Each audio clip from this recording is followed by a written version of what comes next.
Wara li l-Gvern attwali Laburista wettaq l-obbligu f'isem il-Public Broadcasting Services biex iħallas pagamenti fl-ammont ta' madwar 5.5 miljun euro brabta ma' skema tal-pensjoni li ħolqot inġustizzji sa' mis-snin 70, il-Partit Nazzjonalista ħareġ jattakka lill-Gvern. F'istqarrija firmata mill-kellima Claudette Buttigieg u Ivan Bartolo, il-Partit Nazzjonalista attakka lill-Gvern li qed ikaxkar saqajh qabel mexa ma' deċiżjoni tal-qorti.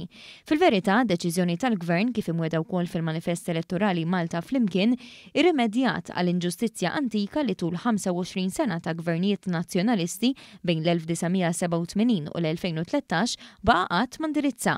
Fil-fatt il-kawża fil-qorti kienet infetħet mill-eks ħaddiema tal-PBS fl-2010 waqt li nqatet 7 snin wara.